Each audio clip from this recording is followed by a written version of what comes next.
Danny Carabano, how are you? Great. Never been better. Top of the world. You sound it. That's just my voice because I used to smoke so many cigarettes. So Oh, you were I've been posting on TikTok and like every comment, you sound like Badger, right? And I'm like, you think I don't know? I sound like fucking Badger from Breaking Bad.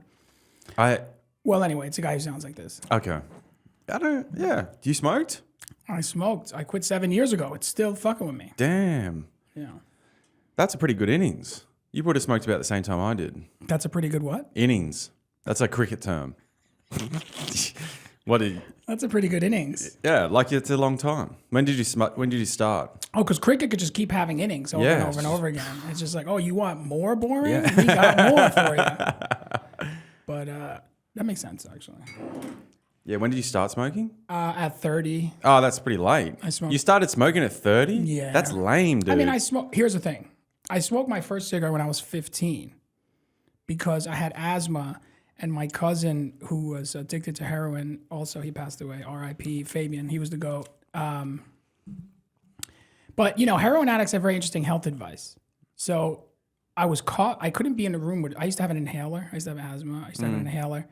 And anytime someone would light a cigarette in the room, I would just start coughing. And then Fabian is like, cuz, you want to cure your asthma, you need to smoke a cigarette. And I was like, well, he's my cousin. He's also my godfather. So I smoked a cigarette, yeah. I mean, the logic behind that is pretty self-explanatory, right? It pretty much makes sense. There was this girl I kind of had a crush on. She was like friends with my girlfriend at the time. I think her name was Erin. And she would smoke cigarettes. So I was like, oh, this is perfect. I can hang out with her for 4 minutes and then also smoke a cigarette. And I smoked a cigarette. I was 15 and my asthma literally went away after that cigarette. Oh, you're joking? I'm not even joking. I never used an inhaler again. I'm not kidding. Is this some sort of mathematical two negatives make a positive? Like, how does that even make sense? Either I never had asthma. You know what I mean? Like, which is possible. That's probably... I just liked sucking on that thing. You know what I mean? I was like... Yeah, I used to get one of the little asthma puffers when I was... Oh, you had that too? Yeah, I didn't have asthma. I just had it because I liked it. When I finished school and I was partying a lot and smoking a lot of cigarettes, and sometimes your lungs would just feel a little. People without asthma should be using this thing. I feel, that's a business. We should do that. Let's do it. Because everyone's having. You live in the city, a lot of smoke. Yeah. And then even today, like I woke up today, I was like, I feel like I need to take some big breaths just to stretch my lungs out. Do you ever feel like that? Why don't we do that? Why isn't that a thing? Why isn't an inhaler just for everybody? Some cool inhalers. Yeah, we can have like different designs. It's like a vape pen, but it's just an inhaler. For the women, we could have ones that look like penises, and they could. Just for the woman? No, well, it's New York. It'd be most of the men. What would mine be shaped like? I'd want mine to be shaped like. Sorry, a cookie. No, the cookies aren't shaped like dicks. What would it be shaped like? What about a rocket? Oh, a cigarette. A cigarette? That'd be cool. It's a cigarette, but it's actually helping my lungs. How counterintuitive would that be? Dude, I'm telling you, it really worked. I literally never use an inhaler ever again. No, I think they're great.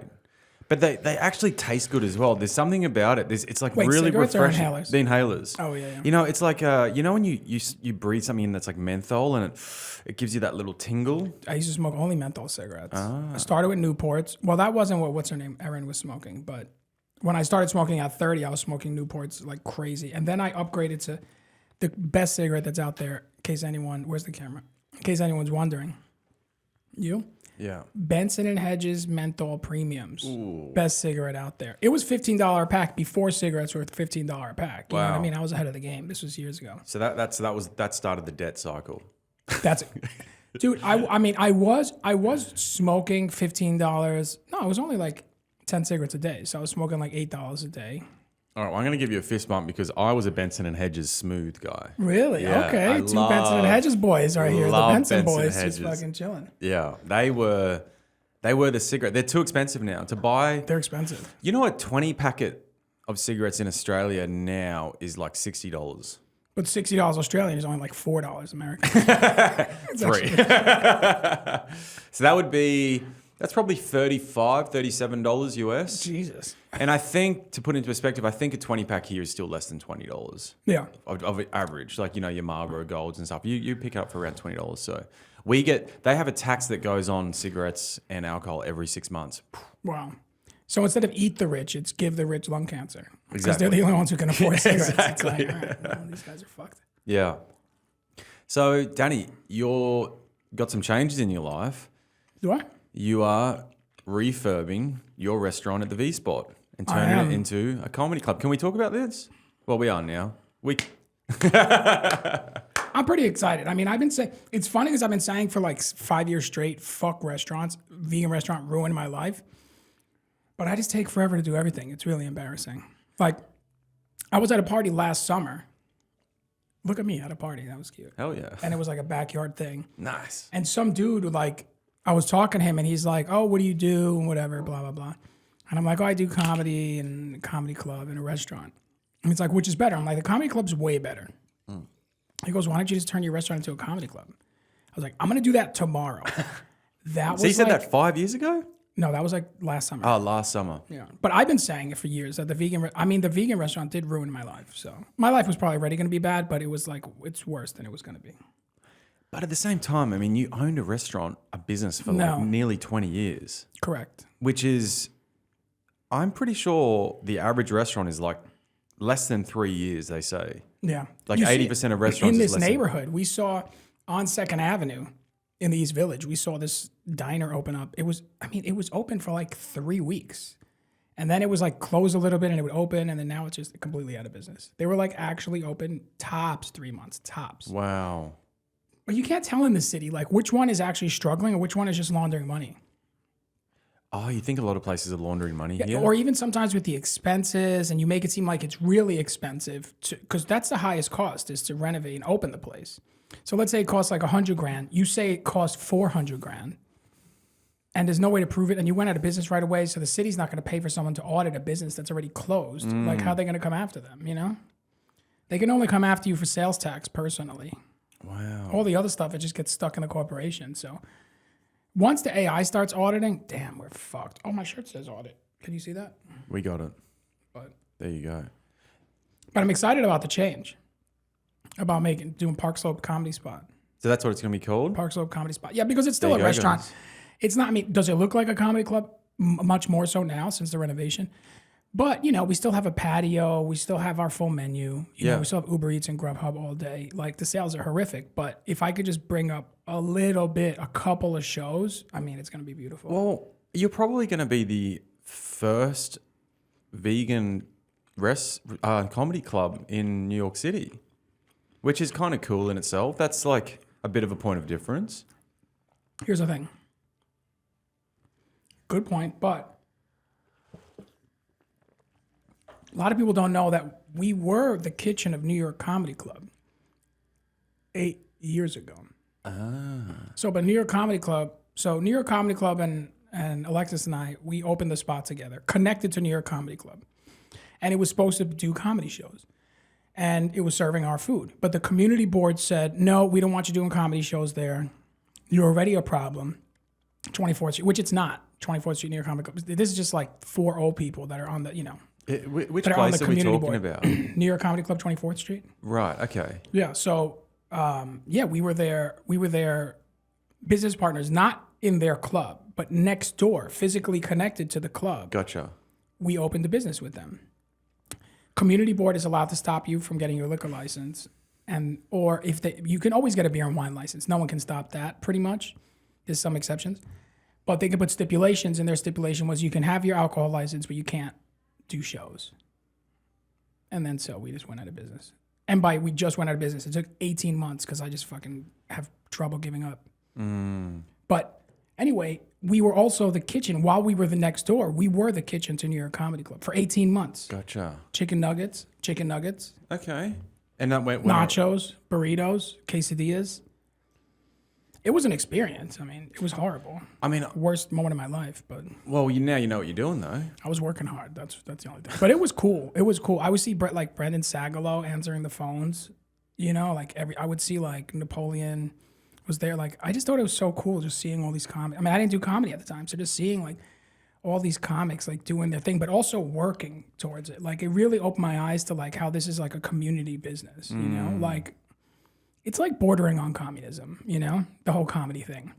I mean, comedy clubs that do well, they make a lot of money, and I'm sure they're not giving it back. So that would be real communism, I guess. But like in a failing comedy club, I mean, that's communism. You know what I mean? They're all just fucking putting all the effort in. You're out there barking, and I'm, you know, making drinks and everything. Yeah.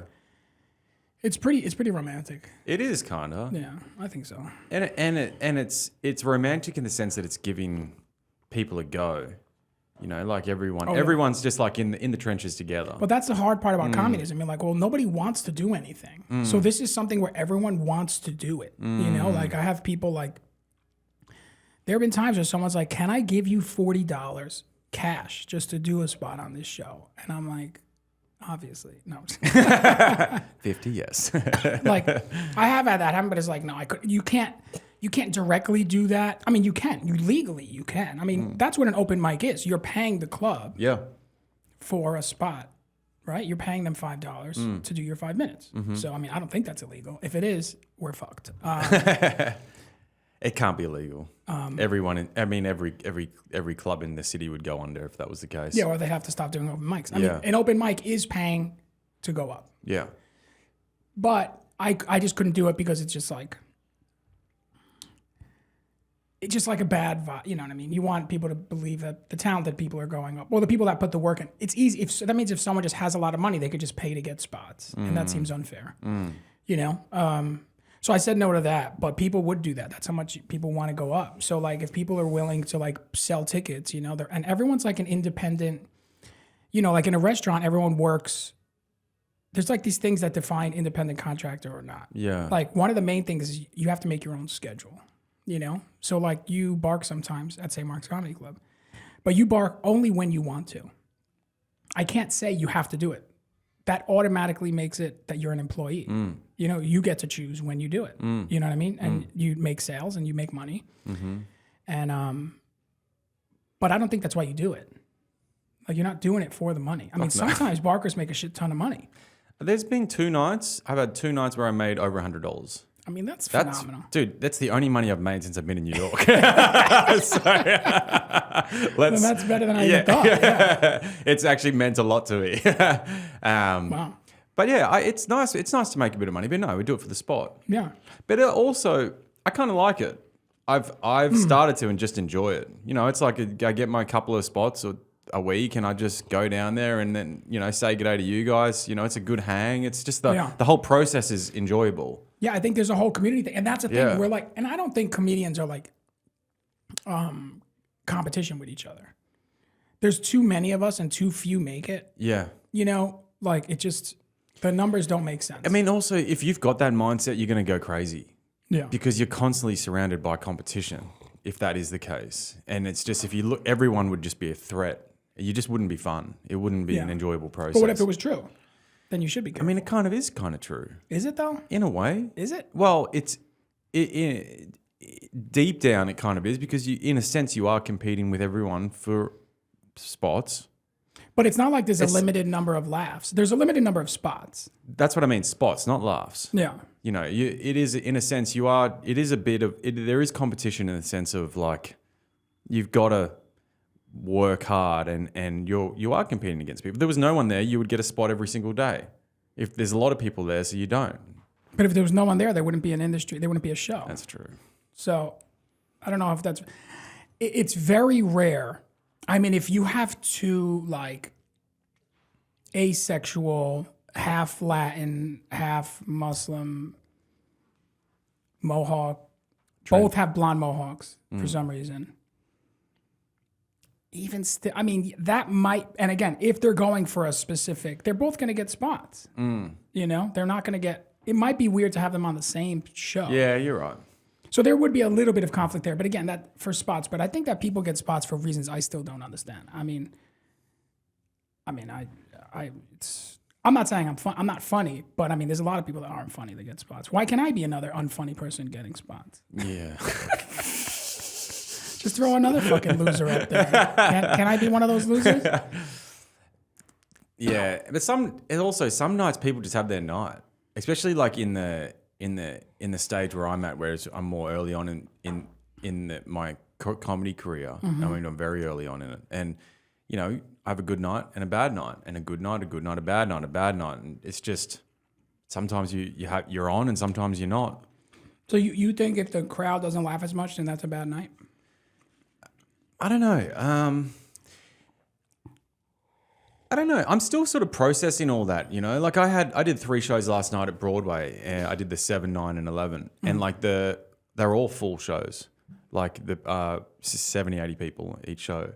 First show was the whole energy was low on every single person except the headliner. He just killed because he was a maniac. And I didn't get a heap of laughs. And then I view like big laughs as like succeeding and doing well. If I don't get a lot of laughs, I feel like I didn't do as well. I got a hot take. Yeah, give it to me. What if your set is just horrific for the next year, and that's just what it is? It's just terrible. What if? I'm not saying it is. Because you're new at comedy, so you're like, well, the set is. These are never going to be your jokes. Oh, I know. You know what I'm saying? I know exactly what you're saying. So, like, in that sense, if there was like I listened to my sets in the past, and I mean, the fact that I have not offed myself is insane. I mean, it's. How am I? Forget. People say, "Oh, you're $1 million in debt. Why don't you kill yourself?" You were saying that to me before we started recording, and it's like, that's not why I want to kill myself. I want to kill myself because I've ever listened to a set from more than a year ago. It's fucking cringe. It's horrific, and it's bad. But I still loved it. I look back at it and like I would get off stage like, "Yo, that was amazing." It was not amazing. It was objectively bad. Yeah. You know. I've given myself especially going home, I had a lot of clarity, and I was like, you know what? I'm so early into this.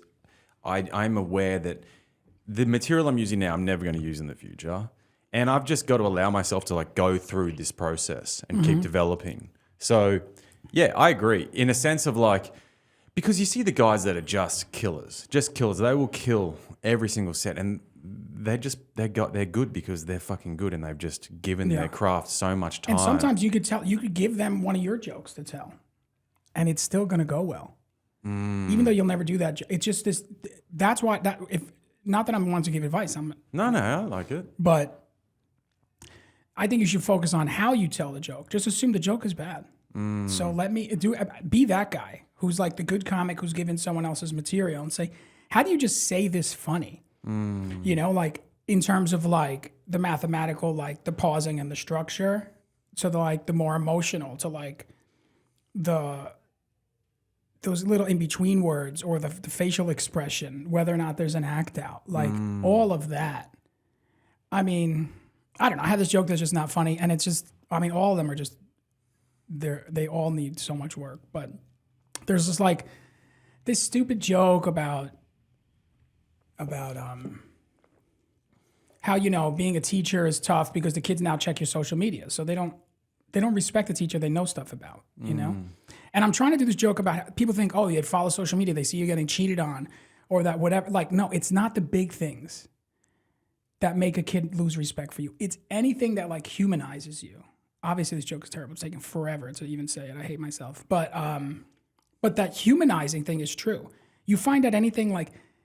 So the idea is like, and this is not the joke because it's terrible, but I was like, you know, you find out that your teacher's like gluten-free, and that's already bad. You know what I mean? Like it doesn't have to be something big. It's that little thing. And now you're just like, now you have that on them. You know what I mean? Like and it's not a major thing. So you don't have to feel guilty using it. It's like nothing, you know, like my students finding out that I was vegan was like a big deal. And it just makes it less, you know, it's not that they have less respect for, it's like they only respect teachers if they don't know stuff about them. So anyway, I say, you know, when I was in high school, we found that our teacher was gluten-free. Our English teacher was gluten-free. So like none of us learned how to read that year, right? Horrible joke. I hate myself. But then the other day, after I said none of us learned how to read that year, I was like, it's so sad. And then some reason they left at that. And I was like, oh, that's weird. There was something about that, like as if I felt sad about us not knowing how to read. Yeah. Stupid. Everything's that bad there. But for some reason, that sad part got the laugh. Because I acted as if I was really upset about how we didn't, like I doubled down on the lie. And for some reason they laughed. And they may never laugh again. But the point is, I was like, okay, the joke, I mean, gluten-free, why that? And I take forever to get to the point. So I got to keep saying it for it not to be bad. But there's something about those little that little add-in thing, and I put emotion into it, and then it ended up being funnier. So it's like I have a bad joke and let me just at least try to make it better as I take a year to work on it, you know? It does take so long, doesn't it, to like get like you see these guys that just kill and then you find out, oh no, they've been doing it for like 17 years. Oh yeah. You know, or 10, 12 years. Like it really does. There's no shortcut in this game in the sense of how you develop and find your voice and... Well, there is the only shortcut is to like assume all your jokes are fucking terrible, and only focus on how you tell them. That's my opinion. I don't do that. I mean, I was doing monotone for 4 years straight, so that wasn't the right way to do it. Assume all the jokes are bad, and then or the way that you improve the way that you tell them. Like, don't focus so much on what you're saying, because it's not going to be great. Yeah. But if you focus on how you say it, I mean, every detail. I'm talking about like how you say it includes like word order and the way you know, like another horrific joke that I would love to be funny. And this is how I change it a little bit. It's like, okay, math is a tough subject to teach because the United States ranks 27th in math. And there's only like 30 countries. So that's pretty bad. That's the joke. Anyway, so it's a joke about us being bad at geography. Yeah, anyway, so but I used to say, you know, 27th place. That's pretty bad. 27th place out of like, what are there, 30 countries or whatever? I don't know. It just took longer. And I like the the first version I just said. I just said it the other day and I was like, oh, it just sounds better. Yeah. The joke still needs a ton of work, but I was like, oh, it got a little bit better, I think. And there's only like 30 countries. Whatever. Most of the time it takes people like 7 seconds and then someone in the back goes, ha. I'm like this. Yeah, I got him. It's perfect when your jokes take till the next setup for to get a laugh. It's funny, you know, there is also, I've noticed a difference in how I feel. Like if I feel loose and relaxed Yeah.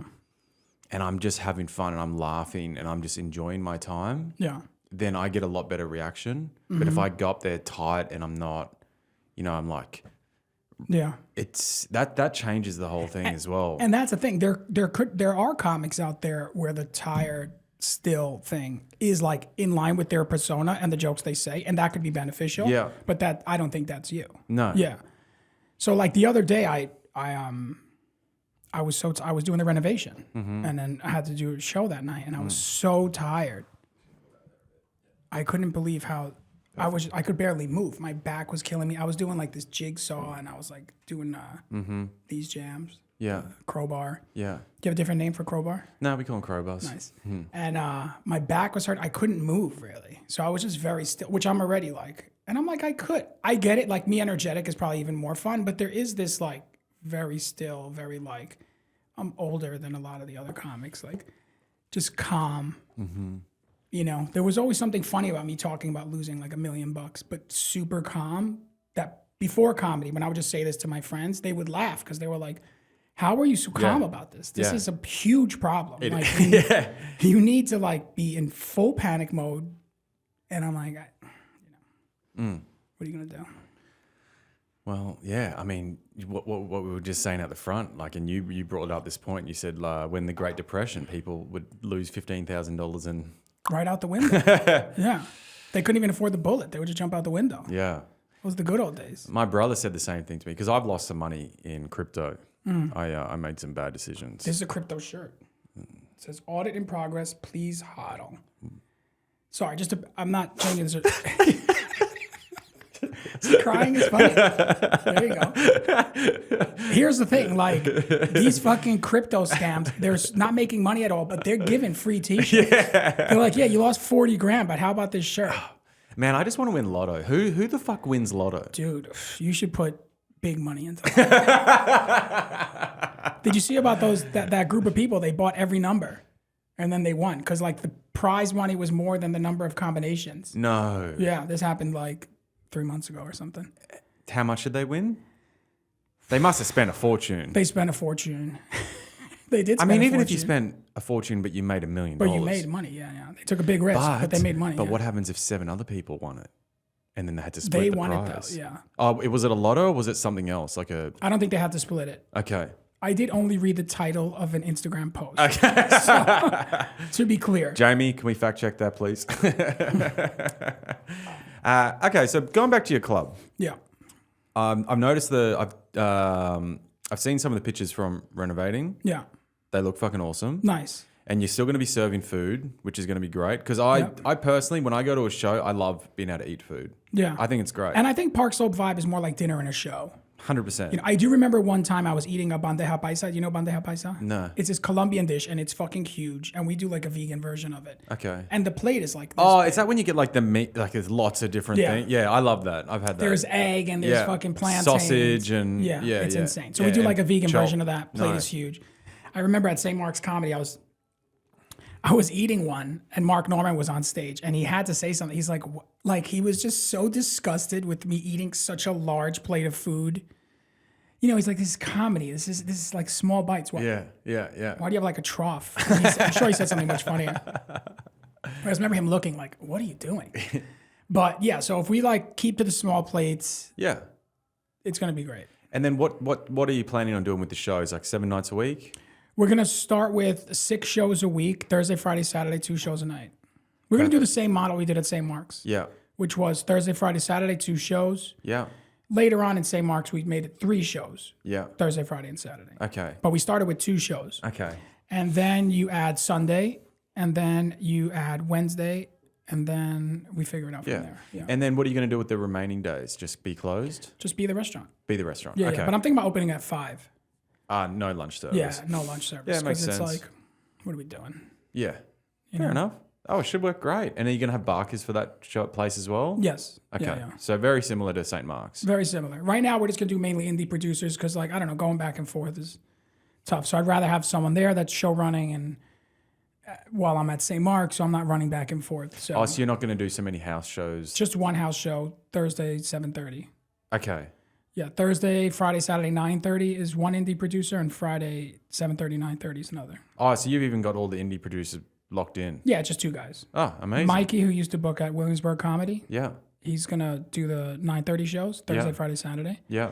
And then Santiago Angel, I don't know if you know him. No. But he, so he's a friend, and he's, I never like schmooze. I never go to like other clubs. You know, everyone does the hangout. Yeah. I live across the street from New York Comedy Club, 4th Street. So it's just weird. I was telling Macy, why don't we just go by and talk to people? And we still didn't do it. And then all of a sudden they were doing some audition show. So we were like, oh, we want to watch the audition show. That seems fun. Yeah. So we finally go there after over a year of living across the street. And yeah, I talk to people. It's funny, I can go into most comedy clubs. I'm going to know people there. Oh, of course. I'm not the most friendly person, but it's because I lost $1 million. How could I be that friendly? I used to be friendly. Before I lost $1 million, I was super friendly. What were you like? I was very drunk and very high. Very friendly. Everyone's friendly You when know what I they're mean? drunk. Have a couple of drinks. You always grab a guy by the elbow. You know what I mean? You know when you just grab a guy by the elbow just to like... That's very Just to sophisticated. be close to him. You know what I mean? I used to think it was hilarious. Did you have a scotch in one hand? I used to make a joke about it. That's like a gentleman way. The more I drink, the more I would just grab someone by like the skin of their elbow. There's no feeling in that part. Just it's like, so weird. Just sit there and talk to them. I thought it was funny. That might be a harassment case come my way, but yeah, I don't know. I'm telling you a lot. People say, "Oh yeah, that comedy club owner's under a lot of stress." Yeah, because he made $3,000 this month instead of the normal $12,000. There's comedy club owners right now pissed because we only made $3,000 this month. I'm losing, and it's just like I think if you factor that in, I'm an incredibly friendly guy. Yeah, I think you're doing great. Yeah. You're okay. We talked Royal Waste Services. I was going to bring my mail here and just go through, just so people could see. It's going to be if I do my own podcast, I guess, I'm going to just read. That's what the podcast is going to be. It's me just reading the mail. And it's like threatening. And they're always like, or, you know how many times I read the phrase, or we're going to have to, pursue legal action? Shut the fuck up. You think I don't know? What are they going to do? You're going to have a lawyer say, yeah, you're right. He owes you. That's what happens. Isn't that weird? This country is weird. Because I feel like there's a part of this country, unless you have really fucked up contracts, which some of the loan shark loans do, but like regular owing, like Royal Waste Services, which I don't owe you guys $9,500. Let's be real. We know that's not the amount. But they it's like this government's like, well, why'd they let you owe so much money? Like they fucked up. So we agree that you owe them. But like, what do you want us to do? He's the one who let you owe that much. So you can loan someone like 40 grand. And then what's the government going to do? They're not going to like garnish your wages. They're just going to be like, yeah, you're right. You owe them 40 grand. So anyway. I don't even know how do you even get to $9,500 for a waste service? Is this for like I think I owed them your trash? I think I owed them like $4,500, but then time passes, so they put in their own like penalties. Which did I ever even sign an agreement to these penalties? I don't know how that works. You know. Yeah, that's bullshit. Yeah. I mean, I definitely owe them money. I mean, my restaurant went out of business. What was I going to do? Restaurants go out of business, and then they owe the people you have to pay, which I did, was the employees. I mean, you have to like ethically, but like also legally. Yeah. Yeah. Like ethically, of course. Yeah. And that's why I did it, was for the ethics. Yeah. But then on top of that, you also definitely legally have to pay them. Yeah. Only employee pay and like sales tax do you have to pay, because then they just come after you individually. Those are the two things that are not protected by corporation. Right. Okay. Otherwise, a corporation just owes. And it's like, all right, yeah, it sucks. It's such a shame, isn't it? What? Like Failing? Yeah, just going nonstop through all this for shit. years? Well, mate, you're gonna have to win eventually. Maybe this is Am it. I? Well, say That's Mark's. the thing. When you go to roulette and you see I watch this guy, Vegas Matt. He's got like 1.18 million followers on YouTube. And for some reason, I watch him every day while I eat. I mean, it's insane to watch this every day. But I've lost so much money. I watch him like, he'll hit a jackpot for 22 grand and then he'll just piss it away in like 15 minutes. And he doesn't want to. He doesn't want to lose. He's just like, we were just up 22 grand. Now we're up 7. And then he's all stressed out. It's hilarious. Is he more up or more down? He's currently down like 40 grand for the year, which is fantastic for him. Whoa. Last year, he lost 400,000. There's a guy that he's an Australian guy, and he's one of those like, all right, guys, I'm going to bet 5 cents for every Instagram follower I have. You know those guys? Never heard of it, but I like it. And he's betting on horses. I don't like that. He's a young man. I'm going to send it. Anti-vegan. It's so funny. It's so As funny. a vegan, I don't approve this message. You don't approve on horse racing? No way.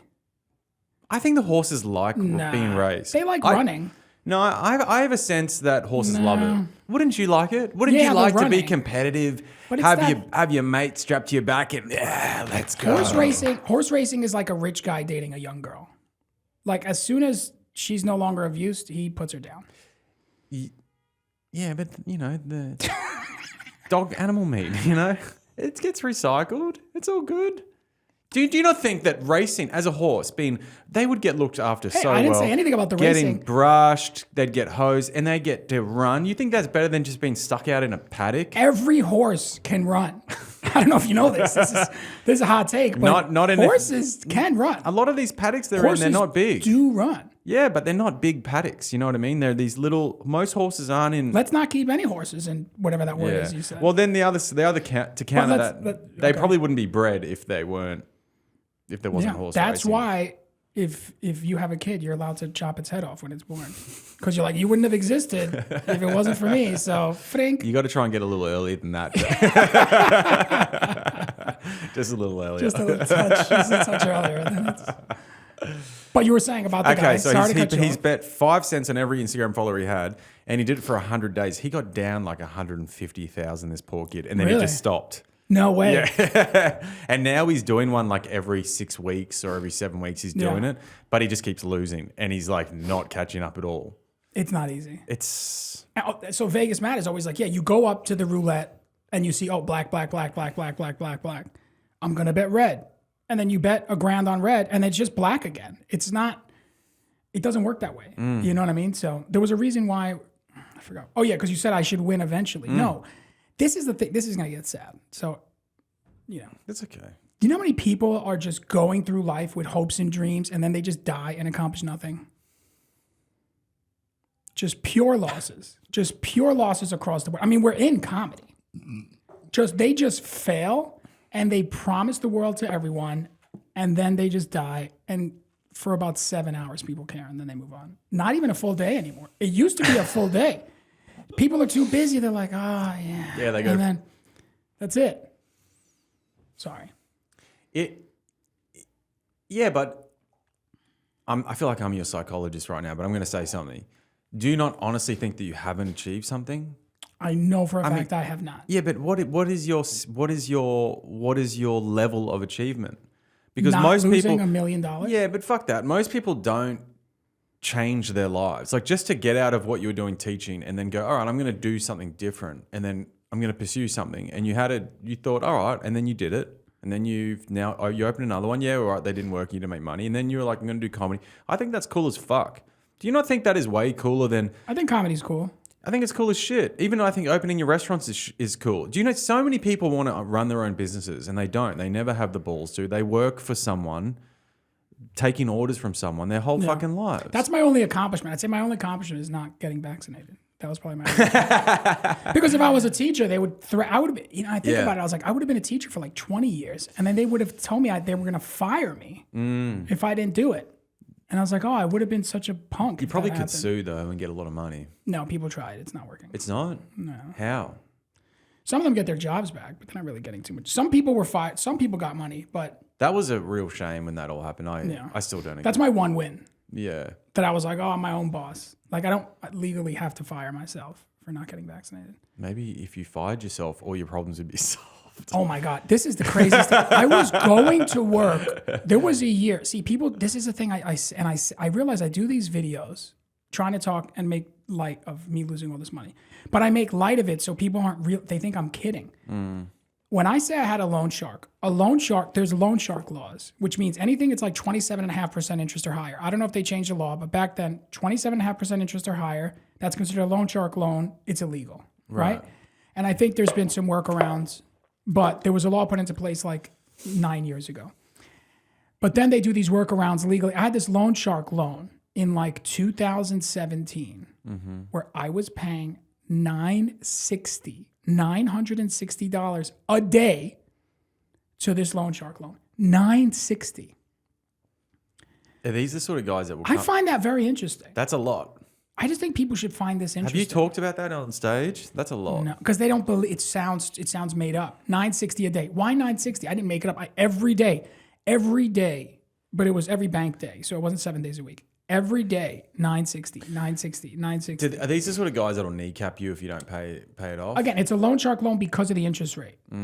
I wish that was an option. You know what I mean? Like, okay, so one hand you have to pay you $960 a day. The other hand, you just break my legs. Break my fucking legs, please. You know what I mean? Like, that's a no-brainer. Break my arms and my legs. If I don't have to pay, or do you still have to pay after they break your legs? I feel like they break your legs and they had a good time and then we just kind of, you know what I mean? Like, that's got to be worth something. I hope it's that. I don't know. I'm not sure. Wouldn't it be good though? You're like, this is the best. Break away, boys. You know, and just flick, and then, you know, legs are broken. And you kind of flick, that's that. That's it. That's how you break a leg. Yeah, because I feel like at this point they're very good at it. They just need one good flick, and then I think so. I hope that's how it works, but I never. These are just like banks that are working around. They're not even banks. They're like people who have money. They invest in this like pool of money, and they tell the people with money, they're like, oh, we're gonna get you like 40% returns, which is like unheard of. You know, maybe not 40%, but they say we're gonna get you really high returns, and then everyone puts this money in a pile, and they make some, I don't know the name of it, some money group, and then they offer this money to people who are desperate. And then they charge, you know, like 36% interest, 45% interest, but they don't word it that way. So that's how they skirt the loan shark laws. So they are loan sharks, but they're skirting the law by wording it differently. $960 a day. I mean, I feel like that's already a thing. Man, I can't even get 960 views on a fucking video talking about it. I'm just like, shouldn't this be like interesting? I'm the boring one, but I'm like, if you really think about it, $960 a day? People are like, oh, you're going broke because you buy a latte every day. Which I had an ex-girlfriend like that. She got upset with me with buying a coffee every day. Really? With my own money. Oh, wow. Yeah. How'd you word that? She's like, I can't believe you're just wasting all this money on coffee. I'm like, it's one fucking coffee. I make 3 times more money than you. Shut the fuck up. Why don't you just live on the street? Right? Yeah. Why are you wasting money on rent? Like a fucking... I don't want to cover your face. Oh, okay. But no, it's all good. Hey, I want to talk to you about the Anthony meltdown.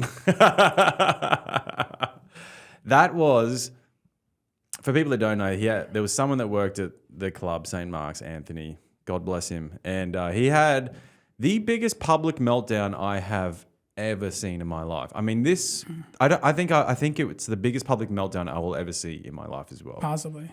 But there was something with like Blake Lively. Wasn't there something going on there? Maybe she didn't melt down, but sure there's been. I didn't get to see it. I was blocked immediately, so. Oh, you didn't see any of it? I mean, some people show me from their phone, but Okay. I couldn't see it. I mean, not that I was actively. Yeah. Well, he blocked me as well after 2 days. Yeah. I think he blocked everyone. Yeah. I can't remember specifically what he said, but he was just dissing the club, dissing pretty much everyone that was in the club. Do you miss him? I mean, we've already talked about this. I don't have the testosterone to have feelings anymore. Who knows what I really feel? If I start smoking weed again, maybe I'd be like, yo. I guess the annoying part is that like 3 weeks before he quit, we were talking about going to AC together. I'm like, AC? Atlantic City. Ah, I'm like, we're going to go to Atlantic City together. I was going to smoke weed for the first, how romantic is that? that is nice. I was going to smoke, we've been talking about it for a while. We just never went. But like, then I said to him like 3 weeks before he quit, I was like, dude, we have to do this AC trip. And it's like, I haven't smoked weed in 3 years. And I feel like, I don't think we were talking about this before the record. I don't know if it's the low T or just I don't smoke weed. So I don't care. Like weed used to make everything so exciting. So I was like, dude, we got to do this AC trip. We're like talking about going to Atlantic City together to gamble.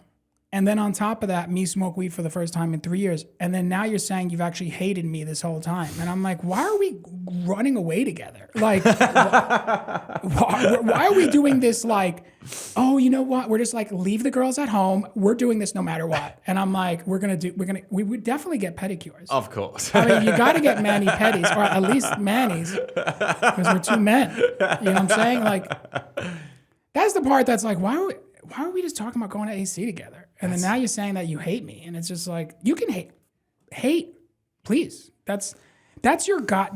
There's nothing more American than being allowed to just fucking hate somebody. You know what I mean? And you have that right. That is yours to have, and you should have that. You should do whatever you want with that feeling, because that's what this country's all about. It's like, I fucking hate whatever. You're allowed to. It's not illegal to hate something. People get confused by that. You're allowed to hate something. Of course. This idea of hate speech, no. If you're like directly threatening someone, that's different. I think hate speech is a very gray area. You're allowed to just hate something. People all the day are like, I fucking hate vegans, and there's no repercussions. Why do people hate vegans? Because we're fucking annoying. Well, there's that saying, if what is it like? If you're out with a vegan, they'll tell you or something like that.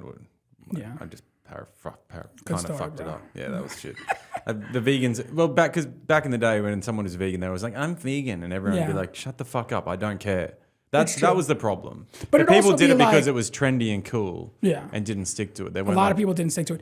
But at the time, it's like, I've been vegan for like 22 years. And sometimes you're seeing someone eat bacon and you're just like, I know a pig is like, has emotions, and you're just eating his like love handle or something. Like, how am I not going to bring this up? You know what I mean? Like, so it comes up, veganism comes up a lot because everyday life is so not vegan. It's almost impossible not to bring it up. You brought up horse racing, and all of a sudden I'm like, oh, that's fucked up. Like, I'm not trying to ruin horse racing. I just know that once that horse is not useful, they're going to take him out. So is that where the veganism stems from for you? Is just the treatment of the actual animal? And It's not even the killing and eating. yeah, It's this weird thing that you have to kill and eat stuff. Everybody has to. Like, I kill and eat romaine lettuce. You know what I mean? Like, not that I eat salad too much. But I did eat salad yesterday. But you have to kill and eat things. You just have to. And it's the creepiest, weirdest thing. It's like, I like when I see the close-ups of the cells, and the one cell goes loop, and he just like grabs the other one. Like, even on that low level, they're just like, Yeah, loop. They have to do that. technically a vegetable and a fruit is still alive. They're The all cells alive, are still yeah. alive. It's the It treatment. just doesn't have a heartbeat. It's the treatment, I think, that's bad. That's why it was like factory farming is the reason why I went vegan. I'm like, I remember this was like, I was like a business major in college, and this was in like 1998 or something like that. And I'm taking a class. I wasn't vegan at the time. I was vegan in 2000. Technically, I was vegetarian in 2001 and vegan in 2003, whatever. So you're taking this class, and it's like they're teaching you about how companies would save money, but it's like you're just listing off animal torture, you know? I remember reading about this thing where like a ship of goats, it was like 50,000 goats or something or more, and it lit on fire and they all died, right? And then they had insurance though. They had insurance, so they got the insurance money because it caught fire, and then they didn't use the money to repair the boat. And then the next batch of goats lit on fire. No. And I'm like, wow, because you had the insurance, you still let X number of goats just burn to death? Like, that can't be right. That fire would have smelled awesome, though. It would have been delicious. That's for sure. Just throwing fucking tahini on it. Too bad it wasn't sesame seeds and goats. Yeah. You know? Okay, so if you had your own little hobby farm and you knew exactly a hobby farm, so if like a hobby farm, like as a hobby because it's a small. Yeah, hobby. I say hobby. Same thing. Meaning that like it's your own little personal farm, my own little personal right? farm, and you had your own little chickens, your own little goats, and you knew exactly how they were treated. You had them from birth. Yeah. But you didn't attach them emotionally. Yeah. Okay. Good luck with that. Could you? No. Okay. No. If I was like, I think hunting is fine. If I was like, the whole deserted island, whatever, like. Yeah. If I really couldn't find food. Yeah. And again, they're like, oh, you're on a deserted island with a pig. Would you eat the pig? It's like, I would eat what the pig is eating. Doesn't that? Yeah. The only time that's not true is like if it's a horse, because horses have something about their stomach where they can eat grass. I can't. Yeah. I can't process it. So if it was a horse, maybe I'd have to eat the horse. But then even if I ate the horse, it would be decaying. So you can't even it won't even work. Yeah. You'd enjoy it for a week. You could smoke it. If you had roll that shit up. It's no smoke. Yeah. Get a little smoke. Yeah, I'd have to learn how to do all that. But look, survival is survival. But like, if it's not relevant, most people are just, if anything, we're eating too much, right? Yeah. If survival came about, I would do whatever I had to do to survive. I'd eat a person. It's not that crazy. But raise a Apparently chicken. it's delicious. It must be amazing. Yeah. Raise a chicken and it's cute. And yeah, it's a little dumb, sure. But like, I've met comics. You know what I'm saying? It's like, oh, you're doing another fucking trans Nazi joke? I'm like, all right. I'm sure this one's gonna work. So, going back to the Anthony thing, I just wanted, what happened? How did the meltdown start? What was the thing that set him off? The thing that set him off. So, one good thing, he was like on top of the workers. Like if they didn't like clean, it's important to reset the room for the next day. Of course. So they wouldn't reset sometimes, and he'd be like, yo, you better reset or I'll fucking break your neck. And then they're like, all right. And then they start resetting the room and it's great. And then, it would still happen a couple times, and then I would talk to people, and yeah, maybe it didn't get resolved right away, so that's kind of annoying. But then, this past year has been horrible. I have $0 somehow. I don't know how I ended up with $0, but I have $0. And this cigar commercial is like, oh, we want to film a commercial with you. We'll give you $3,500. I should have said, like, can you give a little more? Instead, I was so desperate. I'm like, I'll take it. They're there for like 12 hours. They have like 50 staff members. And they turned the place upside down. But then in the last hour, I'm literally watching them on the cameras. And I see them cleaning up the whole room. I'm like, you have to reset for our show. So they do reset everything. But this one cable fell. They didn't spray down the tables. And the bathroom was a mess. So then I watch Anthony on the camera. He comes in and he's wiping down the tables. And some cable fell. And then the bathroom I couldn't see. There's no camera in there, sadly. And, so I didn't see that the bathroom was a bit of a mess. He didn't even fully clean the bathroom because when I got there, I had to clean it. But so I see him looks already mad. And then he's sitting on the couch and he's just like texting. And he's like, oh, they left it a mess again. And then I'm like, okay, but actually they didn't. The staff totally cleaned up. But you remember he's like, oh, and you don't even tell me. And I was like, I did tell you that a film crew was coming. I told you that we might even have to cancel the 7:30 show because they were going to pay extra if they have to stay. Mm-hmm. So in this particular case, it's actually not the staff. It was that film crew. And also I didn't point out, I didn't want to be like, oh, and also you cleaned for 18 minutes. I needed $3,500 badly. And yes, you did clean for exactly 18 minutes, which maybe that's very frustrating. But again, it wasn't the staff. It was this crew. And I watched the crew clean. And yes, some wire did fall. And yeah, you had to put the wire back up. Or you felt like you had to. And then so I wrote back and I was like, well, that's not correct. Like, this wasn't them. This was the film crew. And you're not right that I didn't tell you. I did tell you. So much so that I said the show might actually get canceled because of the film crew. So I did tell you. And then he just wrote like, I quit. And so that was it. And he just left. That was the straw that broke the camel's back. And he's like, yeah, this is my last payroll. I paid it immediately. I mean, my reaction wasn't great, but he also quit mid-shift via text. Just call me. We were going to AC together. Just pick up the phone and be like, yo, this job fucking sucks. Go fuck yourself. I wouldn't even be mad. It's truth. It's honesty. It's, you know, you're allowed to hate something. Yeah. You know, you're allowed to be like, yo, I want greatness in my life. This is not greatness. I must leave. I would be like, yo, I would be like in awe. I'd be like, yo, this is, yes, you're right. 100%. I'd get fucking hyped. I'd be like, I don't have fucking shit going on. You know what I mean? So I didn't react the best because he quit mid-shift via text. You can quit mid-shift. Fine. Who cares? I can work. I've been a waiter for fucking 20 years. Sorry, but like I could run. I did do this by myself for so long. It was just Robert and I, you know, just like working Robert worked a few shifts and I worked a bunch of shifts and we just did that for a while before we hired all these other people, Robert Puncher. And it's like, so yeah, I could do the job, but the point is that quitting mid-shift is not great, but it's not the worst thing in the world. But if you just called me, so he didn't call me, he texted me, and then he also texted right away, this is my last payroll. So I paid it, and all I responded was with a thumbs up. What do you want me to say? You didn't even call me. We were going to AC together.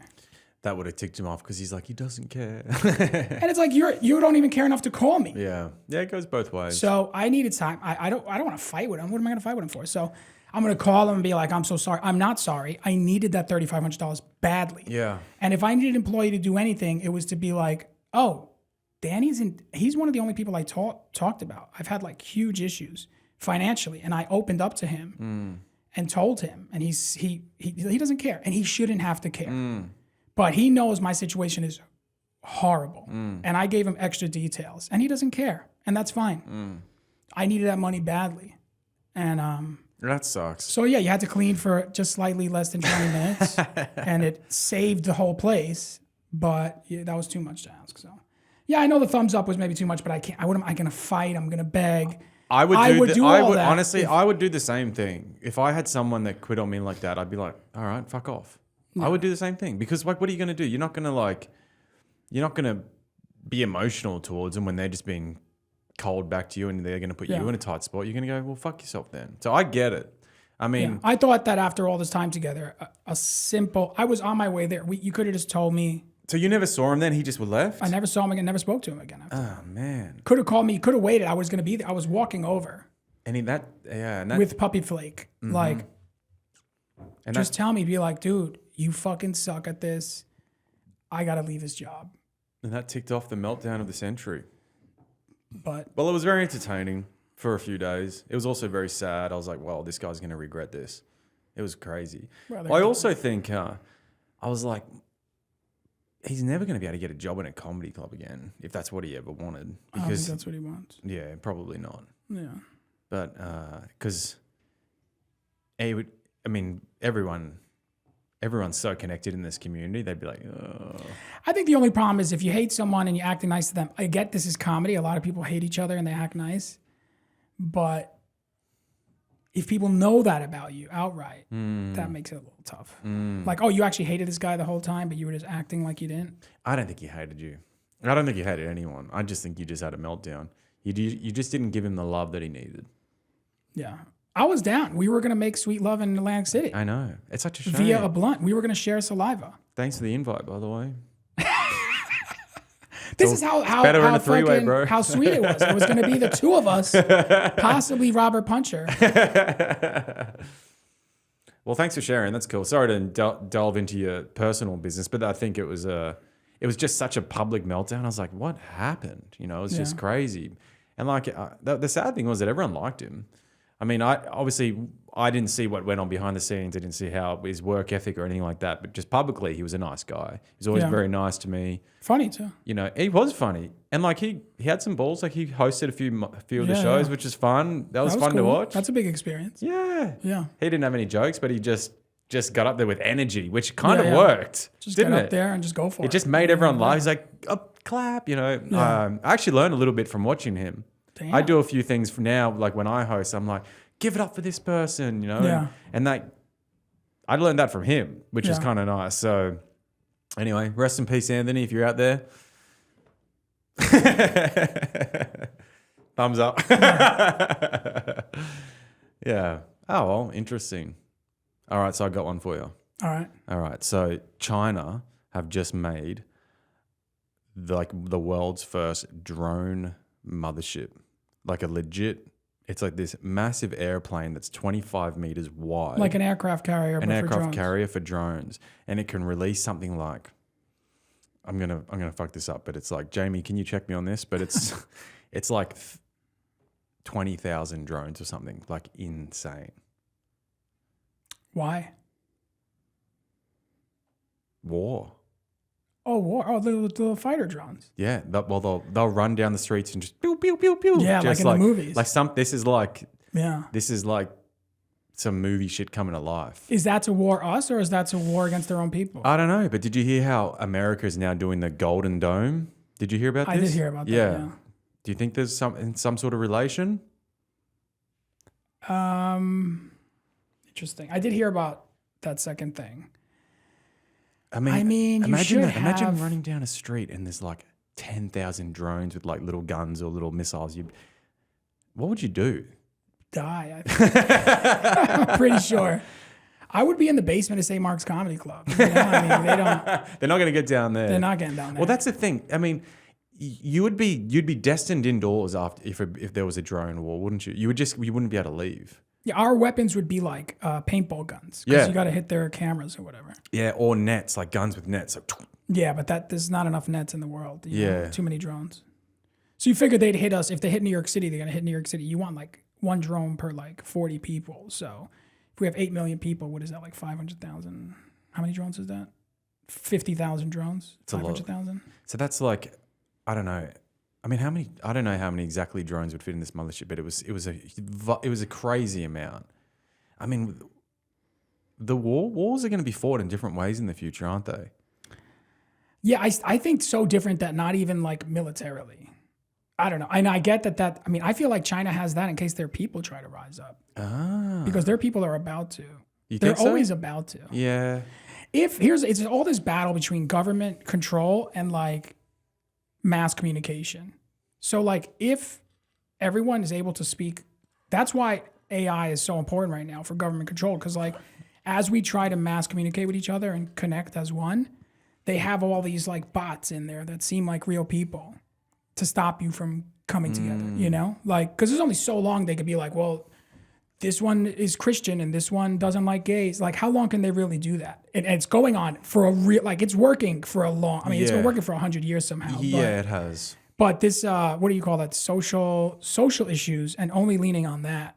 I mean, this can only work for so much longer. Yeah. You know, like we're starting to get used to everything that people, I mean, Texas is like banning weed or something, which is insane. What? Yeah, Texas? Texas, you already can't smoke weed in Texas, but they're making like the laws even more strict.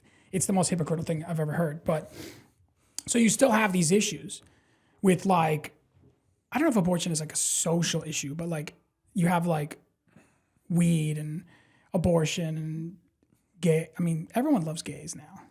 No one Like, cares. everybody loves gays. No one cares. So that one's not an issue, but there's some people who are strict and they say that gay is weird. But Yeah, the trans thing is an This- issue this- for some people. yeah, there's tons of gay people I'm sure that think straight is weird as fuck. Yeah. But there's still some Probably. fringe, but it's very fringe. Yeah. The anti-gay movement, I think, is very fringe. And then now it's picking up a little bit with this whole like hiding behind Christianity or something, but I don't buy it. I don't know what you mean. I think by the majority, they're like, oh, it's not me. It's just the Bible says it's bad. that. Oh, right.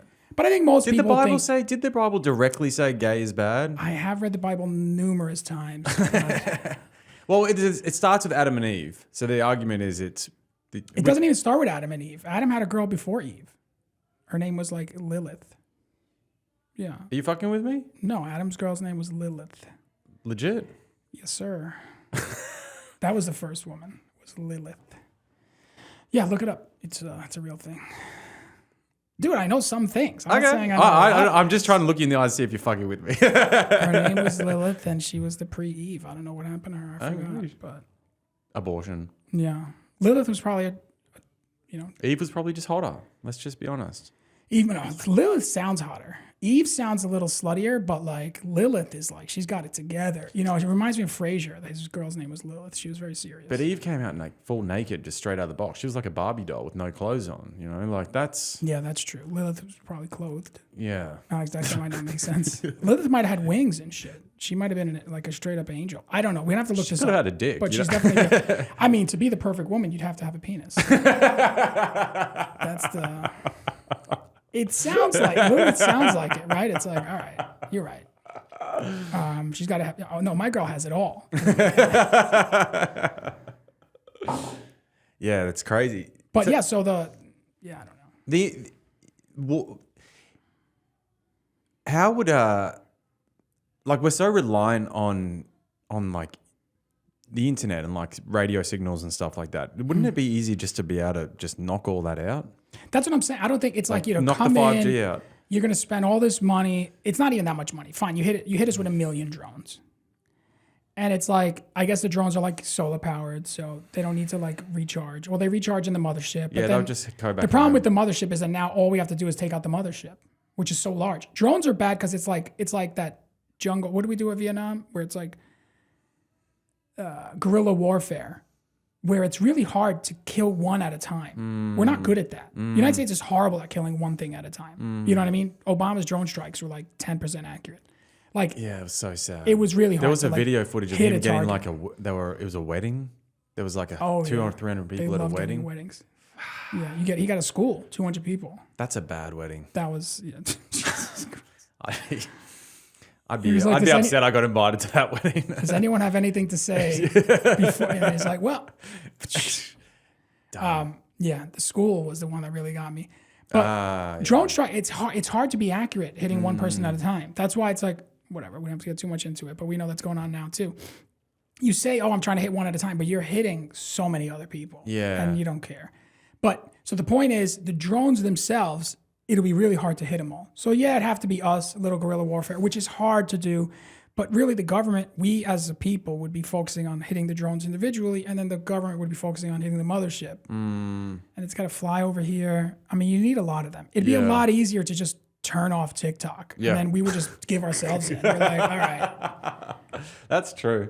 We're pretty easy to I just saw this conquer. video of this new invention that the Chinese have about this robot. It's a police robot, and it looks like a ginormous I've seen it. tire. Have Yes, you seen that? And yes. it rolls around. It can shoot, and it can like blockade people and Yeah. like that's Again, crazy. this- Like, could these things just not malfunction? You know what I mean? Like, Oh yeah, they're definitely gonna malfunction. and just like I I don't saw like a the look post of you. yesterday that the chess AI bot like broke a kid's finger by accident. I don't know if that's true, but it was like chess AI bot breaks kid's finger. Like 7-year-old kid. I'm like, Was the kid beating him? He's like, "Ah." but it's like but then it's like that thing where it's like, okay, like car accidents kill like 40,000 people, and like cigarettes kill like 300,000 and change. I mean, people die all the time. Yeah. Nobody cares. So it's like a drone or a cop shooting. Like these things are actually like small numbers compared to like these like diseases and these other things that kill people. Yeah, you know, like how do people, there's like diabetes, like the number of people that like sugar and french fries kill per year is a lot higher than like malfunctioning drones. I mean, we're going to care more. We're going to act like we care. We're not really going to care. It's going to be that 7-hour thing. But like, you know, we're going to care more in that sense. But I don't think they care too much about it. Again, that seems like something you're going to use on your own people. Because now Yeah. you're going to take these ball things and just chuck them over to us. And yeah. it just seems like a lot of effort. I think that's what, it's not scary that another country would use them on us. It's more scary that the governments would use it. Oh, that's for sure. I mean, they've had the robot dogs for years. Those things freak me the fuck out. And they're straight out of Black Mirror. R.I.P. Yeah. Black Mirror, because that show fucking blows. But it's a few episodes. But yeah, that dog thing has been around forever. And so yeah, it's definitely to be against us. So I see that. I mean, like, but with communication, you can outdo any of those things. But that's why they care. It's more about the battle of communication. You know, having like, there's going to be, you know, you should have like AI generated gurus out there that are going to be like seeming like they're selling out the government, seeming like they're spilling all this tea. But then in reality, once they cluster you, then they're like, oh, but you know, you kind of see it in politics now, like allegedly actual humans who like gather you by acting like they're against the narrative. And then when they gather their group, they're like, oh, but we should feel this way. And they kind of like lean you away from like rebellion. So I think right now the government's focus is on anti-rebellion, AI, you know, like get in the Reddit threads, like act like you want to rebel, but then always in the end be like, oh, but we probably shouldn't because of this bullshit or that. That's more powerful, I think, than just like, of course, have the robot dogs in case we do fuck around. But mainly just let's not deal with that. And then the problem is like the robot dogs, there's always a person behind something for now. So it's like eventually if you whisper in enough people's ears, the guy's just going to shut the robot dog off or not release the robot dog. So they're like, we got to have guardrails here. And it's got to be controlling the minds. That's way better than controlling physically, like beating everyone down forever. Yeah. You can do it, but it's just, we're not good at that. As a country, we're just not good at that. Even if it's against our own people, it's like now it's guerrilla warfare. And in the United States, it's kind of like Revolutionary War vibes, and we're just in the trenches. And then you're going to see all the biggest losers in the world. They're going to step up. Like that guy that you think is worthless, just sit in the basement. He sees that the government, that's what I think they're more afraid of. These fucking incels and even people who are also having sex, but also kind of losers. These people who are just like the worst of the world, people would say have no purpose in society. The government starts doing fucking robot dogs in the streets, and they're gonna be like, my time has come. And you're gonna see the last people in your mind, the biggest nerds, or someone who's like 400 pounds. Not that there's anything wrong with that, but who's just sitting, hasn't left his house for like 2 years. He's gonna be like, oh, really? Okay, so we'll see about that. And he knows something, and he's doing something. He's always at the computer. So he's doing something, and then he like hacks or some bullshit. You're gonna see so many people, they can't risk that. Because all the people who are currently not actively helping society, if there's like that kind of rebellion, they're gonna be like, yo, let's fucking go. Because like apocalypse good and regular life good, it's just so different. You know? So like regular, like all the people who didn't want to do well in school, it's like, because they didn't want to follow instructions. So they don't have good jobs. And they're all poor. But then apocalypse happens and they're like, let's fucking go. Like, and then they feel good about it. They actually like enjoy it. You know what I mean? Like I got a friend, some people might say he's a bit of a computer or gaming nerd. And he's just like, yo, apocalypse happens. He goes, I'm going to grow the crops. I'm going to grow the crops probably on the roofs. You know what I mean? I was like, you're very useful. Yeah. You might be the most useful of all of them. Forget about the frontline soldiers or the hackers. This guy's growing crops for us. I'm like, this is amazing. Yeah. He doesn't want to be a farmer in real life. But apocalyptic farmer using the roofs and something with like styrofoam instead of dirt. I don't know. He knows. Well, I want to get your take on one more thing before we have to shut it down. I read this article. Well, I watched this article on YouTube from a journalist that I follow, and they did a story on this tech guy in AI, and he said he had like a stark warning that within the next 1 to 5 years, 50% of people in tech could lose their jobs because of AI. Yeah, I heard about that. You heard about that too? Yeah. What's your take on that? See, I find that I think it's really sad. Obviously, people lose their jobs, but I also feel like if your job can be taken by AI, it's probably a shit job. Yeah. I just remember when I was a teacher, I worked with this guy. When I was a teacher, my girlfriend at the time was also a teacher. And her father was also a teacher. And we all taught at the same school, and her brother. So it was me, my girlfriend, her brother, and her father. There was a period of time where we all taught at the same time. I think 1 year. And then the father retired. And I remember him telling me that he was like, yeah, when they invented sheetrock, people were going fucking nuts. Because the way you used to make walls was you'd put this like metal malla. In Spanish, it's called a malla. Whatever, like a... They do like little timber slats. Those little timber slats, that malla, and then they would do it. And it would take forever because you wanted it to be totally flat. So they'd have to fucking hit that shit mad times. It was like a really high level skill. Pulling that shit out is so hard too. So annoying. When you got to pull those walls out. They are tough, man. And it just like fucking all the crumbles come. I've done that so many times. Yeah. And so then sheetrock comes along and everyone's fucking like, oh my God, you're going to take away all these jobs. And they were high skill labor. It's just like, yeah, but we don't need that skill anymore. You know? Sorry. I understand what you're So saying. they lose their jobs and then they do something else. I mean, all you need, if there's just basic, and I'm not Mr. like UBI guy or whatever, like everyone get $1,000 a month. But like, if you're able to like have housing and Medicare and some food, if you don't have a job, then it's like, all right, so people will be without a job for a little while. If they have something to keep themselves going, to survive, you should have your basic survival needs met, I think. I don't know if we do that.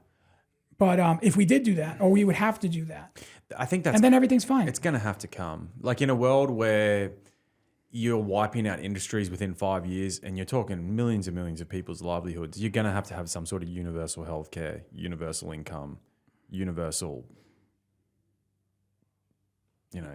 food. Yeah.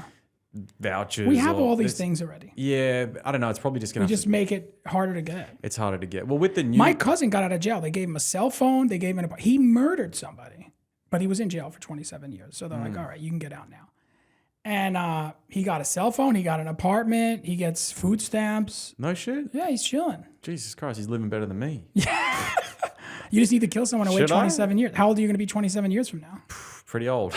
So maybe it's not worth it. No. Yeah, you might just want to work. My comedy career would be over. But you can write some serious comedy in jail. That's true. He's got some great jokes. You could probably perform in jail too, in front of a live audience sure every you single can. night. You'd have to. He's got some funny jokes. Yeah. I haven't seen him since he was setting up a hammock at the restaurant.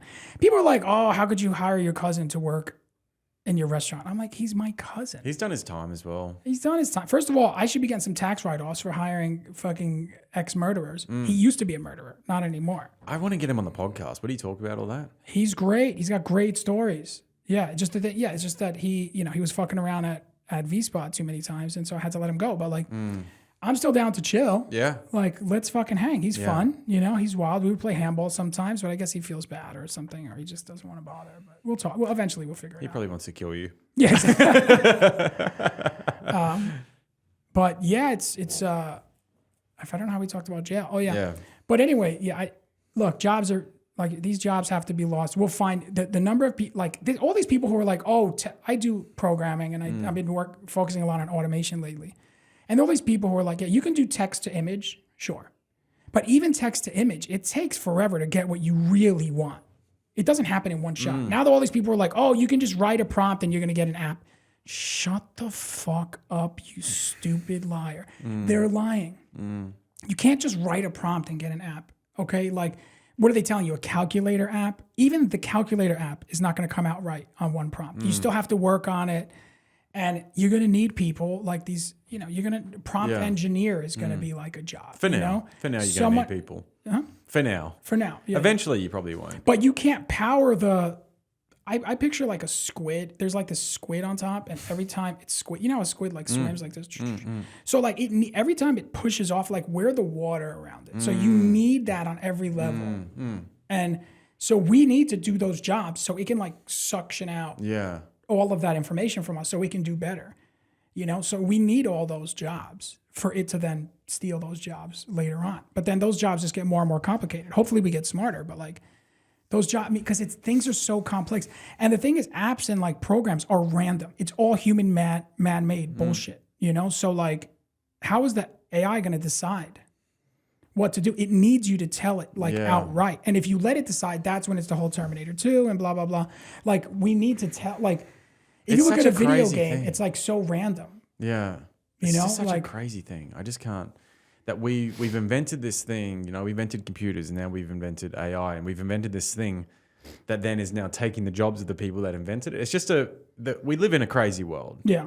Don't you think? But I feel like look, I learned computer programming in 1995. Technology is moving incredibly slow. I mean, I made a cell phone game. Why am I so poor? In 2004 or 5, I made Chinese poker. Great game. I love it. For the cell phone, I coded it. And you played against the computer, I did nothing with that. I thought, still you can't even find a good Chinese poker online. Anyway. It's not too late, mate.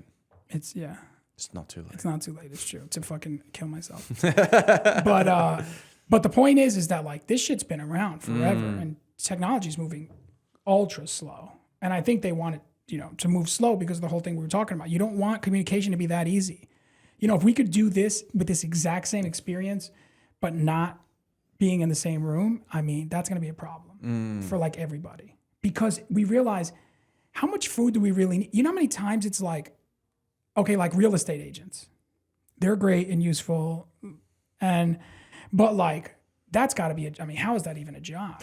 I've been saying that for years. This is insane. It doesn't make sense that you pay a real estate agent such a portion of your sale Unbelievable. to Literally an AI could do a better job. It's never made because sense. You're going to want a real estate agent might want you to take an apartment that's not good for you. They have this technique where they show you a really shitty apartment first.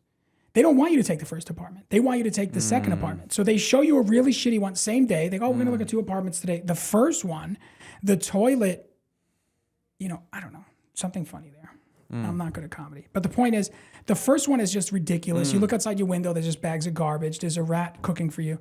It's like straight up ratatouille, which is not, these days, a pretty good deal. That's not bad. It's not I'd bad. have a rat chef. And then they show you the second apartment, which is the one they want you to take. And you're like, oh, thank God, that's so much better than the first one. And AI is not going to do that to you. Well, AI still might do that to you. But Good. I'm just saying, like, it's more efficient for the AI to just find the right shitty person to take the shitty apartment. Yeah. Find the right medium person to take the medium apartment. It's just going to do that. You won't have to leave your house. It'll just bring you through it. So it's like It makes sense. the amount of money that we're wasting. You got to think about the money that we're saving. Like, because people are like, oh, well, we don't need nearly as much money as we think we do. You don't need a lot. I mean, I have had no money forever. And you realize, and this is the thing, if you have a little bit of community, you're fucking good. I mean, this might be a lot, but you have one failing business, let's say, and they decide to cook a huge pot the size of this table of food.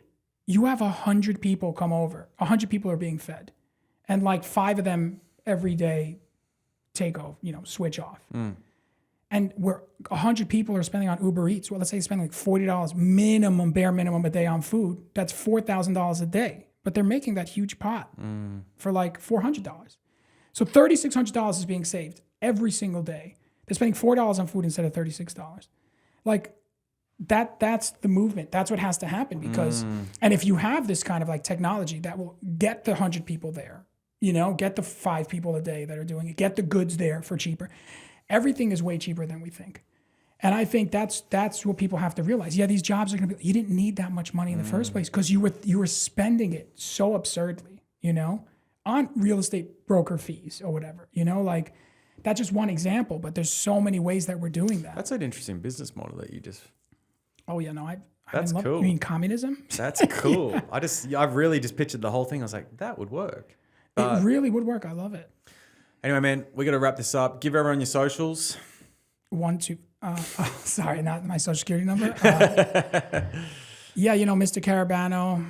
That's it. St. Mark's Comedy Club. I should make a social for like, I think it's V-Spot Comedy Spot right now, but it's going to be Park Slope Comedy Spot. That's going to be sick. I'm super excited about that, even though I don't feel emotion anymore. But I'm as close to excited as I can get. And comedy's the best, and community. That's the overall thing. People come together. They're like, I didn't even need a job, Communism. Let's bring it back. Let's bring it back. Yeah. At least socialism. At least socialism. Come on. Let's be real. We're just cooking a meal for 100 people. That's it. We're stopping there. Not burning any books. All right, man. Thanks very much. All right. Thank you. Been a pleasure. All right. Take care. See you on the next one, guys. Hey, guys. Thanks for listening to this episode of Going After It with Cam Bird. Produced by Cam Bird. Podcast edited by Calpit. Music by Brian Rigby. If you've enjoyed this episode, please like and subscribe. And if you can, get after it.